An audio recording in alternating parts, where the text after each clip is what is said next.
Hello Priyan, আসসালামু আলাইকুম। আশা করি সবাই ভালো আছেন। আলহামদুলিল্লাহ, আপনি তো আমি খুব ভালো আছি। তো আজকে আপনাদেরকে একটা ভিডিও দেখাবো। আমাদের একটা বড় ভাই মনির ভাই 3 বাই স্টোর দোকানের নাম। তো দেখেন, দোকানটি নতুন করে চালু দিচ্ছে। তো এই দোকানে কীরকম পজিশন করলে ভালো হইব আমি আপনাদেরকে দেখানোর চেষ্টা করতেছি। আপনারা আমাকে পরামর্শ দিবেন। আর আমার কাছ থেকে 50,000 টাকা ধার নিতেছে দোকানের মাল ওঠানোর জন্য। তো এই হচ্ছে আমার রুম। আমার রুমে একমাত্র আমি, আমার ওয়াইফ আর 2টা বাচ্চা থাকি। আমার ফ্যামিলি থাকে ঢাকা। তো এখন আমার বড় ভাইরে আমি টাকা গুনে বুঝিয়ে দিব। এবার দেখেন, যেখানে 50,000 টাকা, তো এখন আমার বাইরে বুঝাই দিব। এর মালিক আমার মনির ভাই। ধরেন, গুনেন ভাই, টাকাটি গুনে নেন।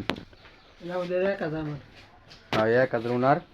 দেখেন এই জায়গায় 50,000 আছে কিনা গুনে নেন ভাই, দেখে। ওই জায়গায় 30,000 গুনেন।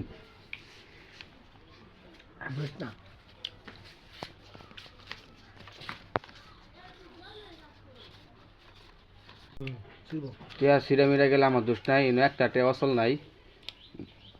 দেখে আনছি ভালো মতনে, দেখ খেলো। সব 200 টাকার নোট। 1 2 3 4 5 6 7 যেখানে 30,000 গুনছে। 11 12 13 14 15 16 17 88 89 90 91 92 93 94 95 এই যে এক, 95 এই যে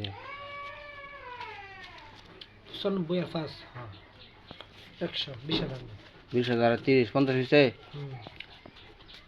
তাহলে ভাই কি কি মাল তুলবেন দোকানো? যাবতীয় যত মুদির মাল আছে সবকিছুই, এখানে যেমন চাউল ডাউল তেল চিনি। এখানে কি খাবার 30,000 দামে রাখবেন? একবারে খুচরা এবং কি পাইকারি বিক্রি করা হবে, তাই না? খুচরা এবং পাইকারি ও, বিক্রি করা অনেকে তো হবে। বলতেছে আপনি দোকান নাকি চালাতে পারবেন না। ইনশাআল্লাহ চেষ্টা করে যাব, আল্লাহ তাআলা কিনা জি করতে পারে। জি, আপনি তো আবার কোচিং যদি পারে সেন্টার, কিছু। আপনি আবার কোচিং সেন্টার, হ্যাঁ, বিদ্যা অর্জন সাথে কোচিং সেন্টার। সাথে কোচিং সেন্টার আছে, একটা পোল্ট্রি দেবো চিন্তা ভাবনা করতেছি। ও সবাই আমার জন্য দোয়া মাশাআল্লাহ করবেন। মাশাআল্লাহ। জি ইনশাআল্লাহ, দোয়া রইল মনির ভাইয়ের জন্য। সবাই দোয়া করবেন, আল্লাহ যেন সবল হইতে পারে, যে জন্য টাকা নিছে। এই যে এরকম ভাবে দোকানটা গুছাইতে চাচ্ছি। তো দেখেন ভাই, কিরকম লাগে আপনাদের কাছে।